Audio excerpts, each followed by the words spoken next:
Now, your father also played guitar. My dad was an amateur player. Actually, there's no such thing as amateurism when enjoyment is what the instrument produces for you. You know? So he enjoyed the instrument as part of living, you know. Yeah. So. And I didn't realize you were also an only child. Only child, yeah. Oh, sure. my goodness. And your father was also very crucial in kind of helping you get back after your operation, correct? Because in the documentary, I think I remember your dad saying, you know, come on, play, and you're just like, no. Yeah, in a way, you know,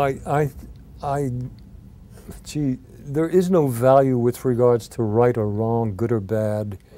It's these are polarities that eventually, the more objective an individual becomes, the less realistic those two facets of definition are.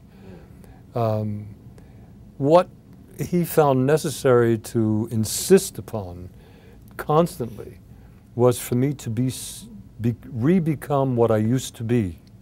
And that to me was extremely painful and extremely, I was really negative to wanting to participate in that.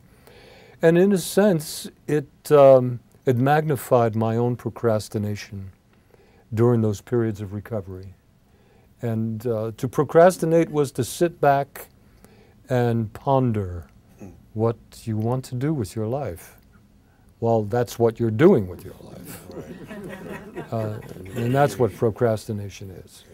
So I procrastinated for quite some time. And I think the volatile nature of avoidance on my behalf from doing something that someone else wanted me to do caused me to make a decision that originally I did as a child. I lost myself in my favorite toys. And at this point, my favorite toy became the guitar again. It's the only toy that was always playful for me.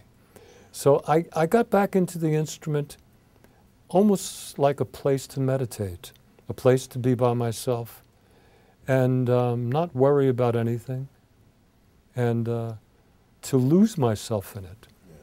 And that's exactly what I did as a child. And again, it came back to do your homework.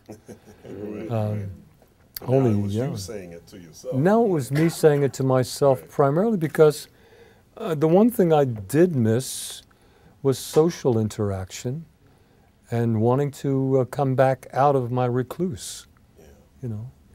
And so it's all has become the music business, the recording industry, music itself as a form of entertainment has become second nature to me in terms of my intentions. And my intentions are to use these things as a vehicle to learn more about myself and what makes me happy in life and to sing about it. Once I find out more about it, I have the instrument in my hands and I can express myself in this way. So it's a form of, it's a vehicle for expression. Music is a vehicle for expression. In fact, everything is a vehicle for expression.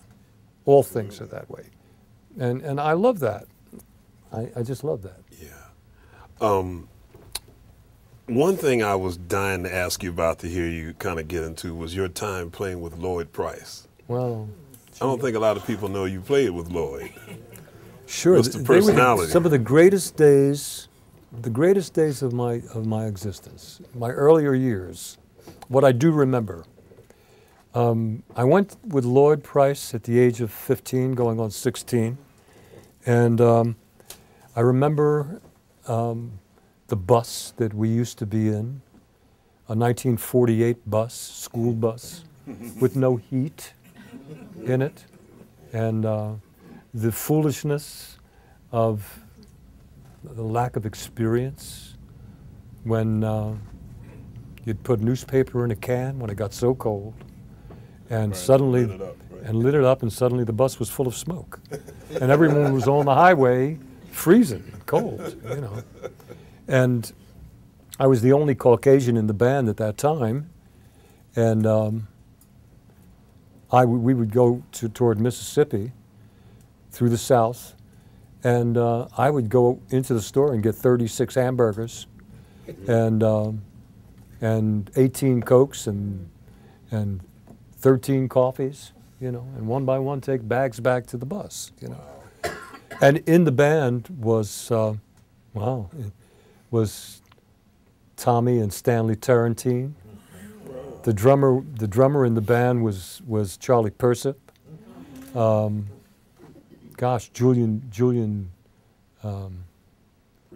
Julian Priester was playing trombone in the band. Wow. Slide Hampton was in the band. Red Holloway on tenor. It was a monster band. And Lloyd would come out for maybe 30 minutes. The band would play for an hour, and Lloyd would come out for 30 minutes and just sing his hits. And the band would play, and I couldn't even read music. And while everyone was setting up the music stands, I would say to Red Holloway, "Red, how's this go?" You know, and Red would say, and I'd say, "Man, thank you," you know, and I would play it. I would memorize everything immediately. Yeah. That was one of my talents at that time. Yeah. And that was a great experience. That's how I met Willis Jackson. Sure. You know? Now, I love the story about how your parents called Red Holloway, right? Yeah, sure. And said, "Take care of my boy." Him, yeah. Sure. Take care of him. And Red did. Red was not only with Lloyd Price's band, but also with Jack McDuff. Yeah, sure. It was Red and myself and Joe Dukes and Jack McDuff. You know, after George left the band, I entered the band. I miss Joe Dukes, man. I miss Joe Dukes too. The character. Sure, and I miss Jack too. Yeah. McDuff. Now, how long did you stay with Lloyd's band?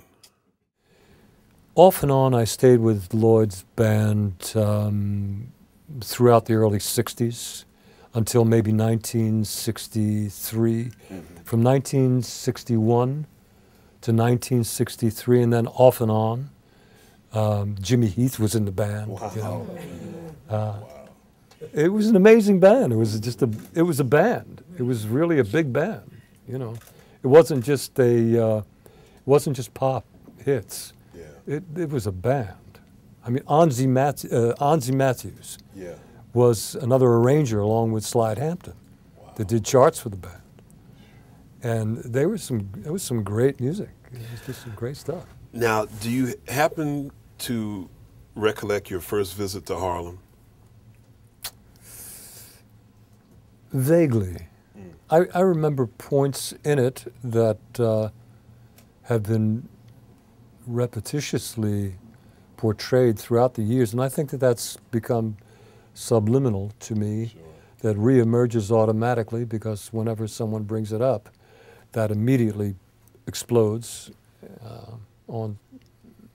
But I don't remember the initial moments. I remember flashbacks. I remember sitting in a hallway in an apartment where I was supposedly going to stay or live in at that time, and there were so many little friends that were falling off the light bulbs that I wound up falling asleep with my back against the wall in the hallway, you know, sitting on my guitar case. But that's all that meant anything to me was my guitar case, so I had nothing to lose. Right. It was just great times.